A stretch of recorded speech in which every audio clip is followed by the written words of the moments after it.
সবকে বেলেগ বেলেগ ধৰণে সুধিছে আৰু গোটেই কথাটো আচলতে আমি যি উদ্দেশ্যলৈ আহিছোঁ সকলোৱেতো কথাখিনি একেই খালি এনে মোক সোধোতে মোৰ দাদাৰ লগত পাৰ্চনেল ৰিলেশ্যনটো সুধিছে আৰু বাকী এড্ৰেছ আদি লৈছে আৰু গোটেই কথাখিনি বিতংতে আমাৰ শ্ৰদ্ধা ডক্টৰ হিতেশ ছাৰ তাৰপিছত আমাৰ যতীন দা ৰবি দা জয়ন্ত দা তেওঁলোকে গোটেই ডিটেইলছত কৈছে আৰু জয়ন্ত দাহঁতে জুবিন দাৰ লগত বেছি সময়কৈ কটাইছে বেছি ভালকৈ জানে মোতকৈ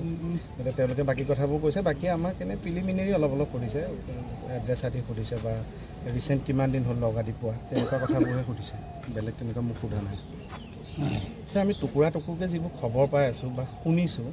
এতিয়া সেই শুনা কথাখিনিৰ ভিত্তিতে আমি যিটো অনুমান কৰিছোঁ প্ৰত্যেকজন অসমীয়াই বা অসমে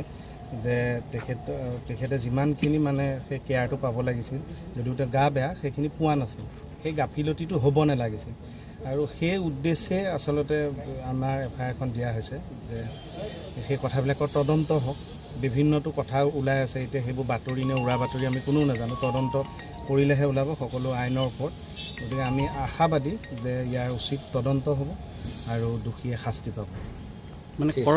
ক'ৰবাত গোটেই বস্তুটো গাফিলতি হৈ যোৱা বুলি আপুনি ভাবে নেকি মানে জুবিন গাৰ্গৰ ক্ষেত্ৰত না গাফিলতি হোৱাটো এতিয়ালৈকে অনুমান কৰিব পৰা নাই কাৰণ এতিয়া মাননীয় মুখ্যমন্ত্ৰী মহোদয়ৰো হেৰি দেখিছোঁ এইবোৰ অৱশ্যে ছ'চিয়েল মিডিয়াত আহিছে কিমান সঁচা মিছাও নাজানো যে তেখেতে এটা সময় লৈছে আৰু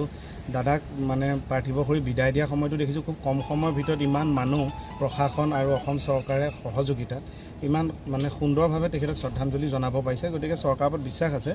যে দোষীয়ে শাস্তি পাব আৰু তেওঁলোকে এটা সময় ধৰিছে ইমান দিনৰ ভিতৰত এটা ৰিজাল্ট ওলাব আৰু আমি আশাবাদী আমাৰ সেইখিনি বিশ্বাস আছে যে এইটো তদন্ত উচিত হ'ব আৰু দোষীয়ে শাস্তি পাবই সিদ্ধাৰ্থ শৰ্মা বুলি আপোনাৰ মানে নামটো চাৰ্চ কৰোঁতে চাগে মোৰ নামটো আহি গৈছে নাম যিহেতু একেই আৰু মানুহখিনি অলপ দুখত খংক্ষোভত আছে মই ভাবিছিলোঁ প্ৰথম অৱস্থাত যে এইটো পিছত বুজি পাব ইমান নিউজ আদি বাজিয়ে আছে কিন্তু যেতিয়া কালিলৈকে মানে তেনেকুৱা গালি গালাজ আহি আছে মোৰ যিসকল শুভাকাংক্ষী আছে তেওঁলোকে ক'লে যে তুমি একেষাৰ কৈ দিয়া সেইকাৰণে আচলতে মই কৈ দিলোঁ এইটো লাহে লাহে বুজি পাইছে মানুহখিনি